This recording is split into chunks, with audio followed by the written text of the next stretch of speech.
Hello दोस्तों, कैसे हैं आप सब लोग। उम्मीद करता हूं सब बढ़िया होंगे।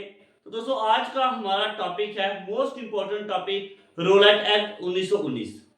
तो इस एक्ट में क्या होता है आइए तो अब हम जानते हैं। 1917 में एक कमेटी बनती है सेडिएशन कमेटी और इस कमेटी के हेड होते हैं सर सिडनी रोलैट। और ये कमेटी बनती है दोस्तों look into militant nationalist activities, जो भी मिलिटेंट एक्टिविटीज हैं उनको लुक आफ्टर, उनकी छानबीन करने के लिए, ठीक है, उनको देखने के लिए ये कमेटी बनाई जाती है। तो उसके द्वारा एक रिपोर्ट सबमिट होती है, ठीक है, और उस रिपोर्ट सबमिट होने के बाद उसके बेसिस में एक एक्ट पास होता है, anarchical and revolutionary crime act 1919, ठीक है। और ये एक्ट पास हुआ 18 मार्च 1919 को, ठीक है। ये कब एक्ट पास हुआ?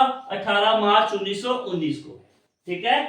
अब ये एक्ट, ठीक है, ये देखिए, ये एक्ट पावर देता है गवर्नमेंट को, ये एक्ट पावर देता है गवर्नमेंट को to arrest and imprison suspect without trial.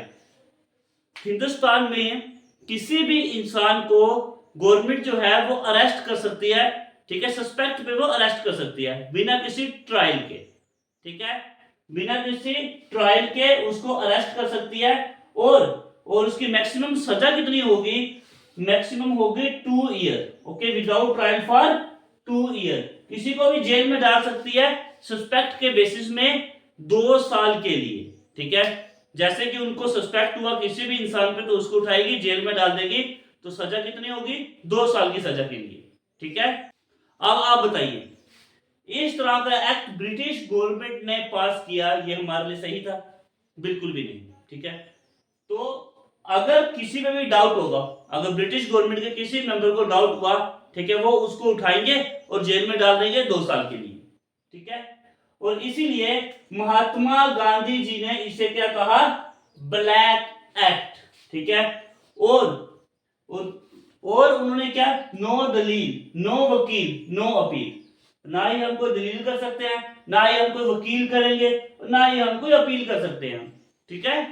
तो इस तरह का एक्ट जो ब्रिटिश गवर्नमेंट ने बनाया था, महात्मा गांधी ने उसे ब्लैक एक्ट का नाम दिया, ठीक है, क्योंकि उसमें देखिए क्या है, to arrest and imprison suspect without trial, बिना ट्रायल के, बिना दलील, बिना वकील के, बिना अपील के किसी को भी अरेस्ट कर दो, ठीक है।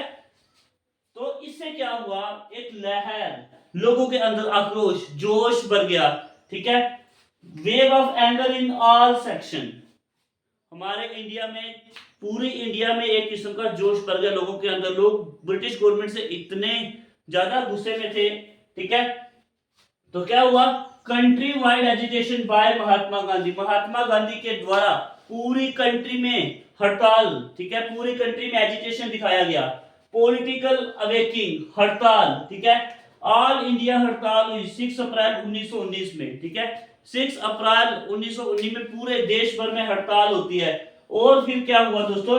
महात्मा गांधी को अरेस्ट कर दिया गया पलवाल से, ये दिल्ली में पड़ता है, वहां से महात्मा गांधी को भी अरेस्ट कर दिया गया।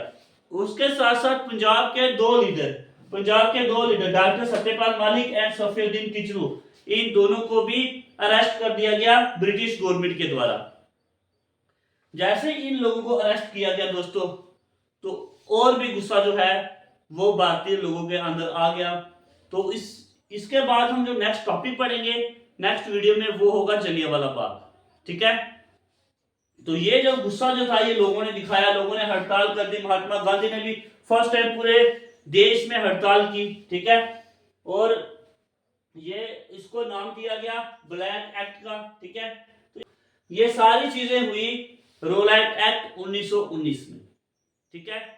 इसमें कमेटी बैठी, कमेटी बैठने के बाद जो एक्ट बना, एक्ट पास हुआ, तो उसमें ये एक्ट क्या करता है? पावर देता है गवर्नमेंट को कि आप किसी भी बंदे को उठाओ और जेल में डाल दो 2 साल के लिए। और महात्मा गांधी जी इसे क्या कहते हैं? महात्मा गांधी जी इसे ब्लैक एक्ट के नाम से इसे जानते हैं। ये सही में काला कानून ही था, जिसमें लोगों को उठा करके सीधा जेल में डाल दिया। ना ही वो अपना वकील कर सकता, ना ही वो कुछ अपील करेगा, ना ही वो कोई दलील कर सकता। आप बोल भी नहीं सकते क्यों उठा रहे हो, क्यों, कुछ भी नहीं, सिर्फ उठाना और जेल में डालना 2 साल के लिए, ठीक है। इस तरह का एक्ट जो था ये रोलैट एक्ट, ये पास किया गया, ठीक है, लोगों के अंदर काफी गुस्सा था, पूरे देश में इसके खिलाफ हड़ताल वगैरह चल रही थी। ठीक है, ये था हमारा आज का टॉपिक। उम्मीद करता हूँ ये आपको समझ में आ गया होगा। ठीक है, तो नेक्स्ट वीडियो में हम नया टॉपिक लेकर के आएंगे। तो इस वीडियो में इतना ही, धन्यवाद।